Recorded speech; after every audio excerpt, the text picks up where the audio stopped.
Previously on Read with Ronald. He knows that I read I Still Got Her Groove Back. And he knows I texted him because I love the movies. But the books, Terry Tati writing had is me reading a free sample of one of Terry's books, and I'm reading, I'm like, when is the sentence gonna end? Like, the sentence is the whole page. although I don't like the writing in how Stella Got Her Groove Back, what did you say? It's the story and also it's a stylistic choice. The story was complete. The storytelling was there, okay? It was just the writing. This let me know that I know the rules and I decided to break it. Y'all give her respect. No, I because even I have to apologize and give her respect. hello and welcome to another video of Read with Ronald. Today I will be reading Terry McMillan's How Stella Got Her Groove Back, and we'll be talking about the movie. First published in 1996, Terry McMillan's How Stella Got Her Groove Back follows 42-year-old Stella Payne as she rediscovers love and her passion for life with 20-year-old Winston Shakespeare while vacationing in Jamaica. How Stella Got Her Groove Back was McMillan's semi-autobiographical fourth novel, inspired by her own vacation to Jamaica where she met her now ex-husband. McMillan's goal in writing this book was to spread the message of living in the moment and letting tomorrow worry about itself. And I just want to shamelessly plug Matthew 6:34 from the Bible. I'll be reading from the New International Version. It reads, "Therefore, do not worry about tomorrow, for tomorrow will worry about itself. Each day has enough trouble of its own." So I just want to encourage you all to live every day to its fullest. Don't do nothing that's sinful or nothing like that. Don't put off for tomorrow what you can do today, because tomorrow is not promised to anyone. So how did I get How Stella Got Her Groove Back? Before this video, I had never seen the movie. I had heard of it, but I had never seen it. I was just looking for books to read one day, and looking at book recommendations, and a lot of black readers said that Stella was a terrible book writing wise, and that the movie was much better. So I was like, okay, well, that's a book I know I'm not gonna read because it's written terribly, right? So me and Tati were talking about God Don't Like Ugly, because this was during the time I was still trying to convince her to read it. I was letting her know, what the subject matter of it was, and letting her know that it was heavy subject matter. And she said, well, as long as it's not like How Stella Got Her Groove Back, like how it's written. Because if you don't know, How Stella Got Her Groove Back is written in first person stream of consciousness writing. She was like, as long as it's not written like that, I think I'll be fine. And so I was like, well, I heard that book was written terribly. And she's like, it's not that it's written terribly. It's just, it's not written the way you would expect the book to be written. So fast forward, we do Wait in the Exhale video. And, she talked about her experience with How Stella Got Her Groove Back and what her expectations were for Wait in the Exhale. Then fast forward to this month, November. It is her turn to choose the book for book club, and she chooses Disappearing Acts. So when I'm going to buy Disappearing Acts, you know what? I'm like, let's make it a double feature. So I got Disappearing Acts and Stella. I wasn't planning on reading it right away, but then I was like, you know what?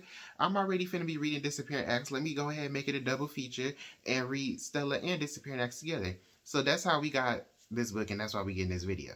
So some warnings. First of all, a spoiler warning to let you know that I will be going through the plot of this book, and to let you know that if you don't want to be spoiled, thanks for watching up to this point, but feel free to turn off the video here, and if you decide that you want to see what I talked about after you read the book or watch the movie, feel free to come back. Today is October 25th, and I'm going to start reading How Stella Got Her Groove Back by Terry McMillan.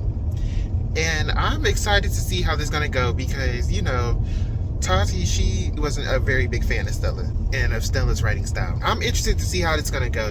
I've read part of it, like the sample, and the sample it's an interesting writing choice. But I'm excited to see how this is gonna go because, my first Terry McMillan book that I read was Wait in Exhale, and I enjoyed it. I loved it.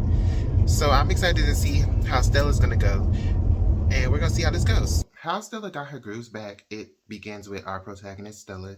She's a 42-year-old divorced single mother of her 11-year-old son, Quincy. She's the oldest of three. She has two younger sisters, Angela and Vanessa. Angela is the more reserved one. Stella describes her as being the most like their mother and acting the most like their mother. She is married to this guy named Kennedy, and she has a son from a previous marriage named Evan, who is in his early 20s.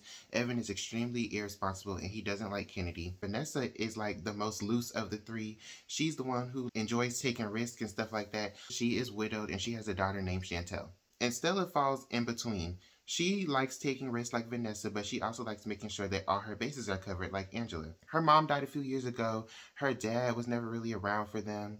And her best friend Delilah just recently passed away from cancer. She's been sleeping with this married man, but she's decided to break it off because it's gotten stale. She's a former drug addict. She just has given up all hope on romance. Her passion is art, specifically making furniture, but because that wasn't paying the bills, she's in securities. She's kind of just packed that dream away. And so the book starts with Stella's son, Quincy, going to visit his father in Colorado Springs for 2 weeks. So for the next 2 weeks, she wants to do something with herself because life has just grown stale for her. And so she sees this commercial for Jamaica and she decides, you know what, I'm going to Jamaica. Today is November 13th. I am reading How Stella Got Her Groove Back, and I can see what Tati means with the writing. Terry McMillan is a talented writer. We already know this. I feel like this was a choice. Reading Waiting to Exhale first, and then reading Disappearing Acts, and now Stella. I can honestly say that Terry McMillan is a master storyteller, and she's very versatile with her writing style. Each book, she chooses a different style to write in. You can tell, like, with each book that she gets better and better with writing, because there's no way that she would be able to write this style as successfully, even though it is kind of to read. I still say successfully written. So Stella's going to Jamaica, so she goes to get herself prepared to go to Jamaica. So that includes going to the mall, getting her hair braided and all that stuff, right? So her sister Angela is like, what are you doing? Why are you going down here by yourself? I wish you had told somebody so somebody could go with you. It's irresponsible to go by yourself. Vanessa is more so like, don't rule out finding the one while you're down there. Have your little fun. Stella's son, Quincy, is 11. She's very shocked at how fast he's growing. She's like, oh my gosh, what happened? You were just a little baby and now you're getting ready to start middle school. What is going on? So Stella gets down to Jamaica. The ride to the resort is very long. It's about 2 hours. And as they're riding out there, she's looking out at the Jamaican people and how they act in their community, and she's kind of jealous of them because she says it reminds her of how Black America used to be when she was young. She gets to the resort, she gets herself settled in, and then the next morning she goes for a jog on the beach. And after she gets done jogging, she goes to breakfast and she notices this young guy looking at her. His name is Winston Shakespeare. He's 20 years old and he comes to eat breakfast with her. And we learned that he just graduated from college and he's at the hotel hoping to get an apprenticeship to be a chef. What happens to men when they grow old? Why do they forget everything? So today is November 14th. She chose this writing style on purpose because she has Stella say in the book, I know sometimes I can go on a tangent and stuff like that, but let me get back to the plot. So I'm like, oh, you did this on purpose. This is supposed to be like this on purpose. And that just proves that Terry McMillan is an amazing writer, and she's an intentional writer, and she knows what she's doing, and she knows how to tell a story. But yeah, so Stella's down in Jamaica, getting her groove on. I'm a little excited to see how this goes. She just met Winston, which is the young guy that she's going to get her groove back with. Listen, I am a little bit familiar with how Stella got her groove back with, but I'm not all the way familiar. So Winston and Stella, they talk for a little bit, and he invites her to the pajama jam that night, which is basically a pajama party. She goes, hangs out for the day, does some fun stuff, and then she comes back to lunch and he's not there, so she eats with some other people. Then she goes read some books, including Waiting to Exhale, and Stella drags Waiting to Exhale for filth because she's like, I don't know what everybody sees in this book. It's not like this lady got any writing style, and I can kind of relate to some of the characters, but I don't really get what the hype is. And I'm like, I didn't know Ratchet was a language. This is in Ratchet. She goes to her room to get ready for this pajama disco, watches her some BET. If she goes to eat dinner, Winston's still not there, so she ends up eating with the band that plays music while they're in the resort eating. And so the drummer of the band, he likes Stella, so he's flirting with her. She's like, oh my gosh, why is all these people flirting with me? And after she, eats and listens to them play, she goes to the pajama disco. It's fun. Winston comes in, but he's not wearing pajamas. He snuck in without pajamas. They dance, they have them a good time. And then Winston gets thrown out the party because he don't got on pajamas, so he got to go change. And he tells Stella, oh, Stella, wait for me, and we come back and we can dance together. He goes to do that, and Stella, she's just standing around waiting, and the party gets a little wild, and everybody starts taking their clothes off, and Stella's like, That's not what we bout, and I don't know who started that. She leaves. She dips out the party. So then the next morning, Stella goes for her morning jog. And while she's out jogging, she runs into Winston. Winston is like, what happened to you? I thought you was going to wait for me so we could dance together. What happened? Stella's like, it became a party that I wasn't interested in. It's not you. I'm sorry. And so they talk for a little bit. And then Stella continues on her way. But in her mind, she's like, oh, I can't believe this young guy is interested in me like this. Like, this can't be life. She goes about her day and she goes horseback riding. And the horseback riding place was recommended to her, but she accidentally picked the wrong one. And so the horseback riding that she is on is the one that shows her the real Jamaica, which kind of reminds her of how like the old American South used to be, and it kind of depresses her. And it's just a really humbling experience to her. And then she goes back to the resort when it's all done. And she goes on the beach and hangs out, and it's this old man named Nate who is flirting with her, but she's not really interested. And so she's trying to duck and dodge this man, trying to get away from him. So she ends up running to the resort's pool where Winston is. So she jumps in the pool. She's like, Winston, save me from this man. They get to talking. He invites her on another date. And she's like, you can't seriously be interested in me. I'm old enough to be your mother. And he's like, no, I'm interested in you. She's excited about this date. She goes to get herself ready. But while she's getting ready, she's worrying about the age gap between them. She's like, I'm 42. He's 20. There's no way he's really interested in me. And, you know, she's just scared to be vulnerable and be in love. So then she goes on the date. She's nervous, especially about the age gap between them. She tells Winston this. Winston is like, the age is not really an issue for me. I like you for you. And he starts telling her about himself, like how he graduated from college and his apprenticeship. She tells him about herself, and you know, they just have a nice conversation, getting to know each other. And Stella's like, the age gap is very obvious, but she's not thinking about that at the moment. And they get in the bed together and they sleep together. So then the next morning, she's like, oh my gosh, I had such a wonderful night. And Winston tells her that the reason he desires an older woman as a companion is because they're not silly, they're not materialistic, and they're not totally dependent like Jamaican women his age. That's why he wants an older woman. After all of this is said and done, Winston goes on about his day. She goes on about her day. She's excited. She's like, oh, this was so much fun. But then she starts worrying that Winston only wanted her for that one night, and it's not really what she thought it was, because that's what's going through her mind. When she runs back into him, she tries to beat him to the punch and be like, oh, I understand that this was just a one night thing. It's fine, whatever. Winston's like, what are you talking about? This wasn't no one night thing. Like, I like you, or I'm interested in you. He's offended that she would think that of him. She likes him, and she tells him she likes him, but she's still secretly expecting to be dropped at any moment. So she's really not trying to put too much stock into it. This is a thing that constantly happens to the book. Like, it's like a cycle. Stella and Winston will plan something. Stella will be all excited, but then she'll be like, no, there's no way he's really interested in me. And then Winston will be like, oh yeah, I am really interested in you. And then she'll be like, oh, okay. So then they'll go on their date, they'll have a good time. Then there will be a breakdown in communication somewhere. For whatever reason, they're not able to contact each other. Stella will be like, I knew it. I knew he wasn't interested in me. I knew he was just using me to fulfill his old woman fantasy. And then the miscommunication will be cleared up, and she'll be like, oh my gosh, I was wrong. He really does like me. And then we'll repeat the cycle all over again. That's literally the cycle of this book. Today's November 15th, and I want to talk about Stella. You know, I'm on chapter 7, and Stella has been a really good book so far. Between this and Disappearing Acts, I think I definitely prefer Stella more. And the reason why is because Stella is a straight story. Stella's a straight story, whereas Disappearing Acts, I am fully convinced, and you cannot convince me otherwise, that book is a satire. You can't convince me otherwise. Stella, you know, she's very opinionated about certain things, but I'm finding myself enjoying her character. This little fling with Winston is we gonna see how this goes. But for the most part, I am enjoying the book. I'm getting used to the style, and I just have to say that I find it very funny that Stella claims that Terry has no style. I'm inclined to agree that Terry does not have a style, because she's such a versatile writer that she can do different styles, and each style she's done so far has worked. And so she planned to go parasailing that day, but her plans got canceled by a storm. So she's stuck in the house instead, and she's daydreaming about Winston. And right as she's daydreaming about him, he shows up. And she's like, oh, hey, what's going on? And he just came to get his watch that he left in her room and to let her know that he got a job at another resort, and he's having to leave to go pack up and move to the resort that night. She's angry. She's furious because she's like, oh, you had me believing that this was something, and then you just gonna go up and leave. He's sad that he has to leave, but he's like, look, I want to see you one more time before you leave Jamaica.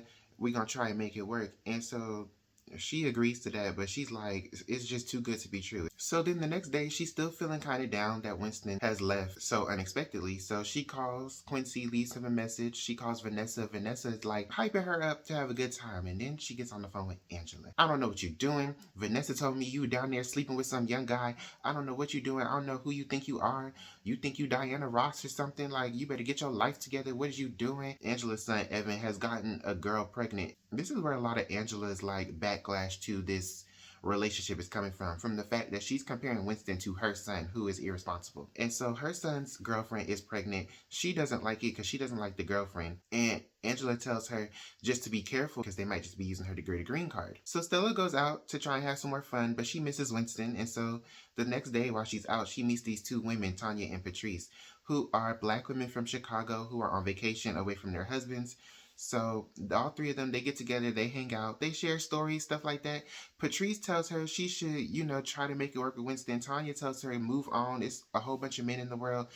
Pick somebody else. And then there's these people called social directors. The social directors are the people at the resort who are responsible for getting the guests involved in like the many activities that the resort has to offer. There's three that are really important. There's Holly, there's Abby, and there's Norris. I would say Abby's the one who's probably one rooting for Stella and Winston to be together because she's the one who's actually like trying to help him make it work. Norris is jealous of Stella because Stella suspects that Norris wants Winston for himself. And because Winston was rooming with him while he was at the resort. Holly's also petty. So Holly comes out there and Holly, sit down. She starts talking about Winston. I seen you with Winston.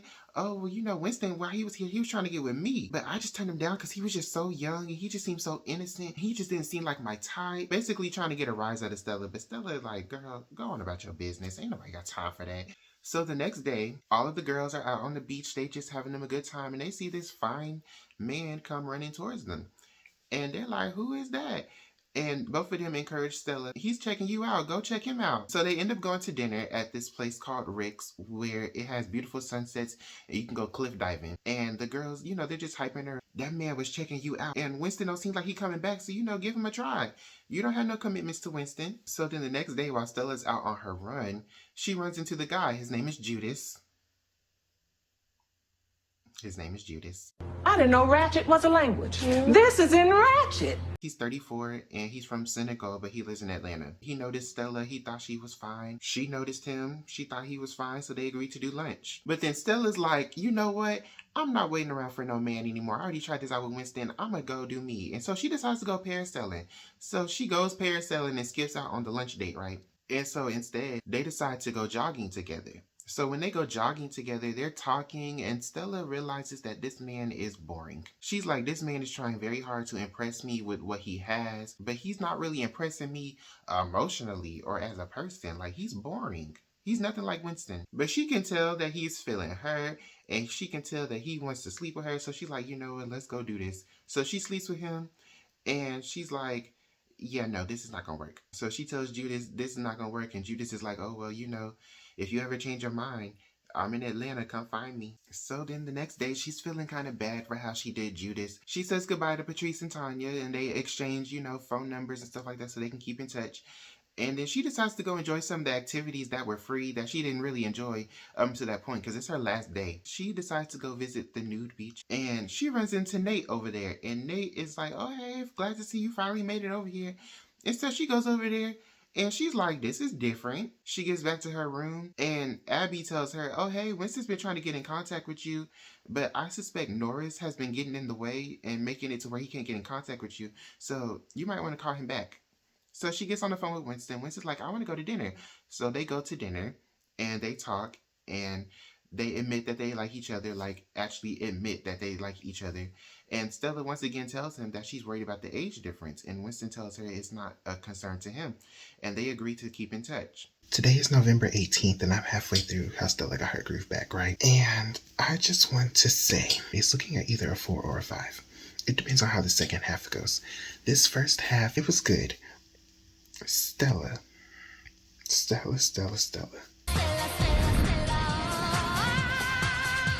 She getting her groove back. And she's getting it back with Winston. She's just so serious. This whole first half of the book has just been, I like Winston, but I don't think he likes me like that. I think he's just, curious about what it's like to be with an older woman. And so I'm going to try it out, and that's just going to be what it is. The first half has just been Is it love? Is it not love? And so I'm hoping in the second half it'll be a good conclusion. I don't know if I want Stella and Winston together or not. I'm kind of interested to see if Judas comes back into play. So then Stella goes home. She's ready to see her son. She checks her messages. Her boss called and told her there's an issue at work.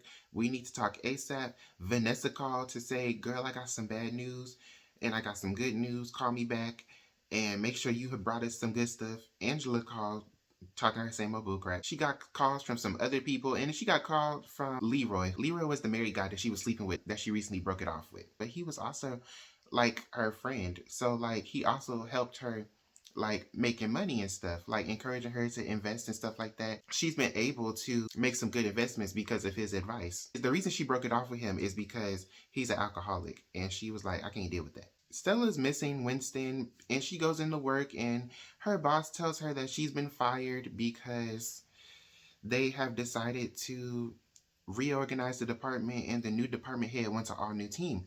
And Stella's like, are you serious? I bring in the most money in this company. What are you talking about? And he's like, well, Stella, you bring in the most money, but you also bring it in from the same accounts. Like, we want new, fresh accounts. That's why you being let go. I tried my best to keep you, but they want an all new team. So Stella's like, this is some bull crap. So she leaves. She talks to Vanessa. Vanessa got in a darn car accident in her car that Stella let her borrow while she was in Jamaica. Vanessa ain't do what she was supposed to do. She was supposed to go over the house, water the plants, and feed the pets. Vanessa ain't do that mess. And then Angela, of course, Angela talking her same old bull crap. And so Stella is playing it safe by not calling Winston. She's like, I miss him, but I'm not going to call him first because I don't want to get my heart broke just in case. She's pissed that she got fired, but she saved up enough money that she can live without a job for the next 2 to 3 years.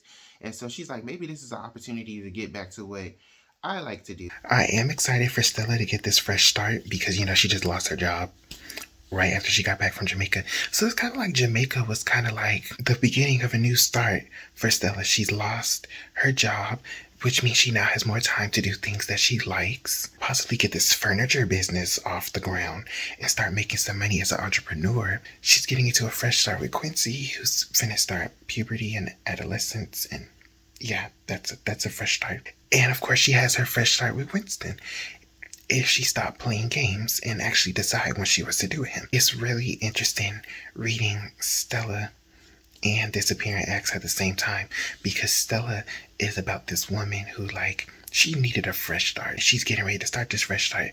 Whereas Disappearing Acts,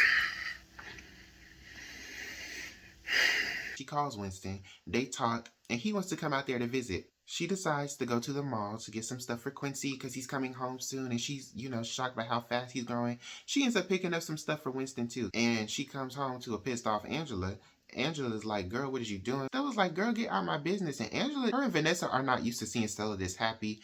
They're used to Stella being a brooding hot mess. Angela tells her that Winston, once again, is just trying to fulfill his older woman fantasy like Evan. Quincy comes home, he and Stella, they're excited to be back together, and they fall back into their old routine. He sees like her stuff from Jamaica and the stuff that she got from the mall for him. I want to go to Jamaica. Let's go to Jamaica for our vacation. I don't want to go to Africa. Let's go to Jamaica. And so Stella shouldn't mind going back to Jamaica. She doesn't think Winston will want to see her back so soon. And so she mails him his stuff and she writes him this long love letter. Winston calls to tell her that he got the stuff and she's decided to go to Jamaica with her, Quincy, and Chantel. And so they're all coming back to Jamaica. So she tells him that he's excited. Vanessa's like, girl, go down there, get your man, have you a good time. And please take this little girl with you so I can give you some peace and quiet. And so before they go to Jamaica, Stella sits down Quincy and she's, getting ready to explain Winston to Quincy. And Quincy already knows about Winston because Vanessa opened her big darn mouth. He's excited for his mom. He's like, as long as Winston makes you happy, I don't care. I don't care about the age difference. I don't care about none of that. So they get down there to Jamaica. Her and Winston have planned to spend the night together again. Meets Quincy, meets Chantel. They have them a great time. He gets along great with them. And they go out for drinks. And there's this girl with this ponytail who's flirting with Winston. And she believes that Stella is his mom. And so they fend off this ponytail girl. And they just laugh and have a good time and talk about their futures together. And then they have their little sleepover. So, they spend their Jamaica vacation in Jamaica. She spends it mostly with the kids. They go do the cliff jump. Stella and Chantel, they jump from like the little safe cliff jump. But Quincy wants to jump off the high cliff jump. That's dangerous. And Stella like, oh Lord, no. But Quincy's like, trust me, Mom, trust me. So she lets him go do it, and he does it about 10 times. And after he do it about 10 times, so like, okay, that's it, let's go. I ain't finna sit here and watch you do this mess all night. Come on. Winston hasn't called in 2 days since the sleepover. Going through the cycle again, basically.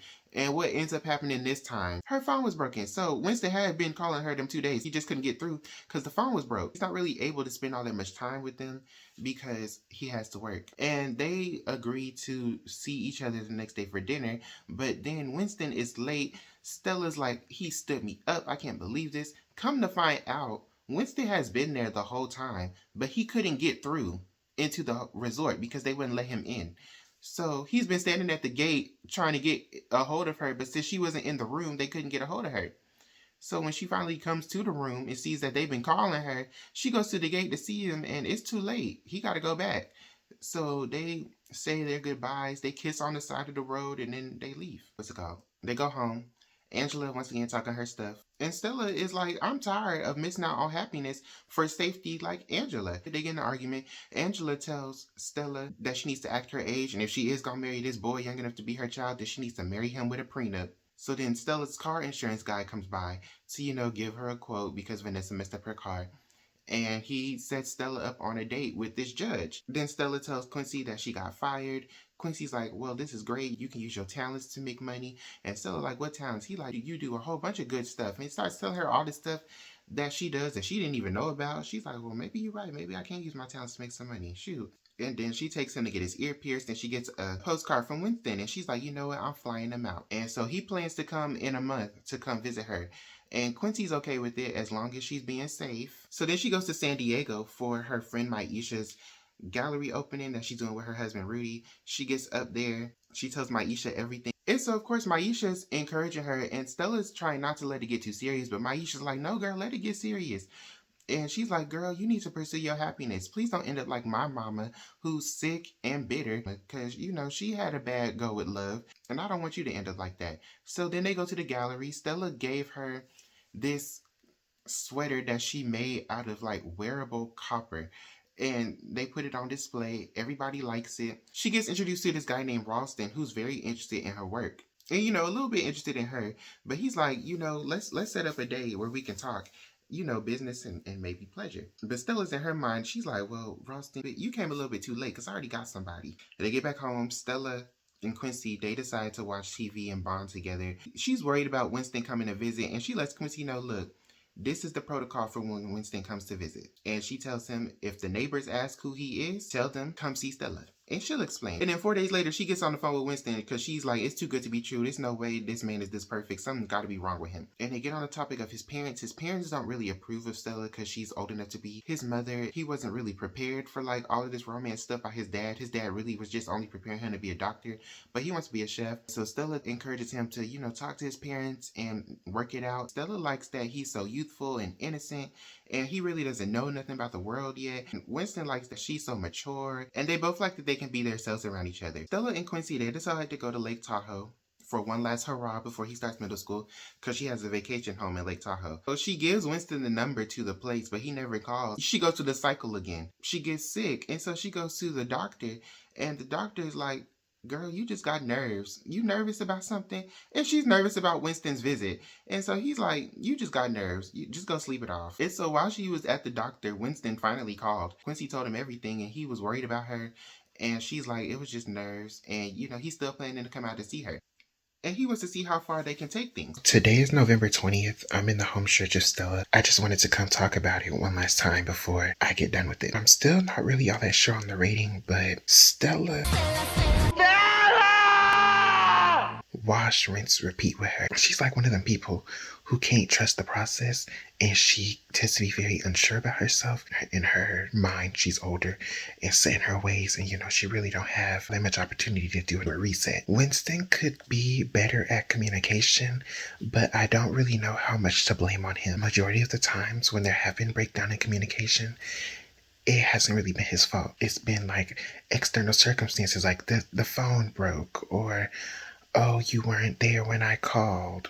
I sent this, didn't you get it? Oh no, I didn't get it. It's always been something that makes it to where it's not his fault, and Stella was just being paranoid. It's still either a 4 or a 5. I'm just kind of interested to see how the rest of the book is going to go. Angela tells Stella, do not bring that boy around me, because I ain't gonna be nothing but mean to him. And she gives Stella a piece of her mind, and Stella gives her a piece of her mind back and tells her, you bitter, you this, you that, and I don't understand, da da da da da. Just starts going off on Angela. And then she goes and works out with her personal trainer, Crystal. And Crystal, gives her the same advice everybody else been giving her. Quincy starts middle school, and Winston comes to visit. And before Winston gets there, Stella explains what romantic love is like to Quincy. And Quincy thinks he's got it, but he's not really sure. Winston comes, and Quincy stays the night at Vanessa's house so Winston and Stella can have the place alone to themselves. And so then she goes to go pick him up from the airport. And so when she's driving him to the home, she's pointing out everything. Winston's like a kid in a candy store. It's very different from how things are in Jamaica. So they get home. And she's showing him around the house and stuff like that. He's impressed with all of the furniture that she's made. He sees her guest house that's full of all her art stuff that she hasn't used in a long time. And he's like, we need to get you back to doing this. They go to see Vanessa. Vanessa loves him. They take Chantel. They go up to San Francisco to get some art supplies. And then they come back and Angela's there. Angela warms up to him. She's like, Winston, if you want to be closer, you could look at a culinary school out here in San Francisco. And then she pulls Stella to the side and she lets Stella know, this is new to me, so give me some time. But if he makes you happy, it is what it is. And, he's not as immature as I thought he was. He's not like Evan like I assumed he was. They spend the 3 weeks together. The first week, it was great. The second week, it was good. By week 3, Stella's ready for Winston to go back to Jamaica. He's looking for any reason for him to not be as perfect as he is. Not because she doesn't like him, but because she does like him and she's scared that he's going to end up hurting her like all the other men that she's been with. So Winston gets a gold while he's there and she has to nurse him back to health. They go visit Lake Tahoe.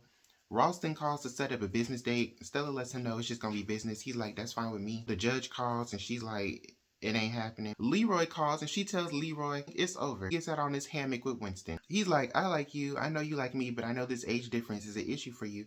But I wish it wasn't because it's not an issue for me. And he calls her out for being still unsure about him and stuff like that, even after all this time. And they both admit that they don't want to be apart from each other. So he proposes to her and she agrees. And so they agree to get married. Stella was a phenomenal book. That first person stream of consciousness writing, from a writer's standpoint, that is very hard to pull off. First person in itself is hard enough to do right. I've done a book in first person. If you haven't read it, go read Creek. Amazing book, wonderful. I think it's amazing, 5-star. Personally, I didn't think it was that difficult. But some writers find it difficult to do well. They think third person is easier. But stream of consciousness writing, that's hard because you got to write how people think. It's not as easy as it seems. That's why I gave this book a 4.5 because number 1, the story in itself was good. But number 2, Tati was right. The writing is not how you would expect a book to typically be written. But that doesn't mean it was written terribly. It's probably not the first book you would want to read from Terry McMillan if you're trying to get into her works. I would not recommend Stella as your first book to read. I would totally recommend Waiting to Exhale if you want to read her books as your starter book. I asked Tati, has your opinion on Stella changed after reading more of Terry's works? This was her answer. Yes, I realize and appreciate that it was a stylistic choice and not the typical of her book. The other book solidified what I thought about Stella too, which is the woman can tell a story. Even with disappearing acts, you automatically hate Franklin. You can picture him. You know a Franklin in real life who ain't doing nothing but somehow thinks he's better than everybody else. The characters, no matter how played out, are still relevant today. She brings her characters alive. Although there might be elements that are hit misses with Terry, her writing is very dependable. She's going to have a well-written story with fully developed characters that you may love and hate. I can say a lot of things about Terry, but one thing remains. I see why she's critically acclaimed. She's a writer of a generation that showcases diversity in storylines, stylistic choices, and even mediums. I have developed a deep respect for her since Stella. She was just okay to me. Now she's legendary. So yeah, I enjoyed how Stella got her groove back. It was definitely enjoyable. I gave it a 4.5. The writing style, it took some time to get into, but once you got into it, the story was there. It was great. It was amazing. So let's get into the movie. How Stella Got Her Groove Back was adapted into a 1998 film. It was written by Terry McMillan and Ronald Bass and directed by Kevin Rodney Sullivan. The movie starred Angela Bassett, Taye Diggs, Whoopi Goldberg, Regina King, and Suzanne Douglas. How Stella Got Her Groove Back won the 1999 Outstanding Motion Picture NAACP Image Award, while Angela Bassett and Whoopi Goldberg won NAACP Image Awards for their portrayals in the movie. I've never seen anything about How Stella Got Her Groove Back. All I know is that Angela Bassett's in it, Taye Diggs is in it, Regina King is in it, and that Stella was with some younger guy down in Jamaica. And Taye Diggs apparently had a terrible Jamaican accent. That's all I know about the movie. That's all I know about the plot. That's all I know about this story. So I'm really going into this completely blind. One of my concerns was I was not going to be able to find a place to watch the movie where I didn't have to pay for it. But BET, the Lord came in clutch through BET, because I kid you not, I just on the happenstance looked up, how Stella got her Groove Back TV listings, and BET ran it yesterday. And it was the only time they were going to run it. So I recorded it. So now I can for sure watch the movie when I'm done with this book. Of course, it's going to be with commercials, but since I recorded it, I can fast forward through them.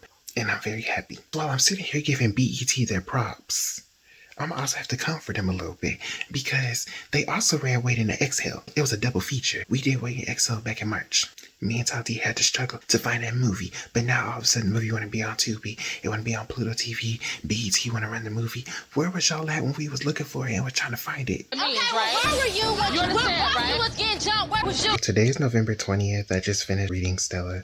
It was great. It was wonderful. I'm getting ready to watch this movie. My preconceived notions on it, I don't really have any, other than the fact that I expect it to be good. It stars Angela Bassett. Every project she in, she does an amazing job, so I already know she's gonna be amazing. Terry wrote the script for this movie too, apparently. I'm expecting it to be good. So the movie's on commercial break. I'm surprised they left Delilah alive in the movie, because she was dead in the book, but no, she's alive in the movie. I would like to see what they're gonna do with this. This movie said it's gonna do what it want to do, and I'm just hoping they do it well. We on another commercial break. Y'all, this accent. This is gonna be a long movie with that accent, okay? As it relates to Delilah, Terry and Ron, they petty for this. Because now, instead of Delilah just already being dead like she was in the book when the book started, now we gotta watch her die. Do I look like I want to watch Delilah die?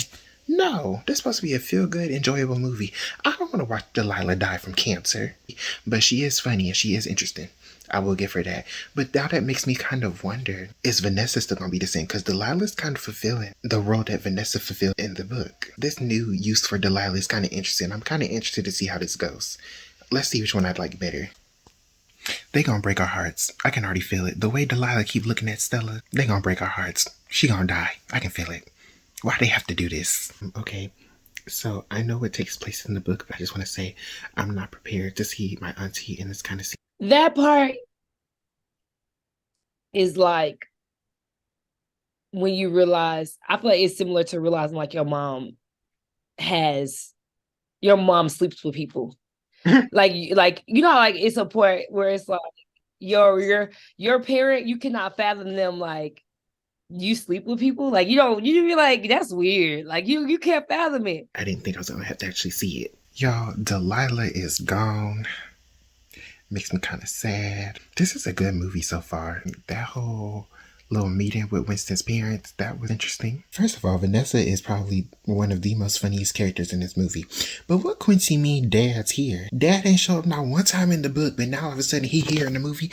What is he even doing at Vanessa's house? Stella and him are divorced. What reason could he possibly have to be at Vanessa's house? Inquiring minds want to know, and inquiring minds finna find out. Can I be honest for a minute? Stella and Winston have a more interesting relationship in the movie than they do in the book. I don't really know how to explain it right now, but it's just more intriguing than it was in the book. So going into this movie, I had never seen it. And unlike Waiting to Exhale, I hadn't even seen clips of it.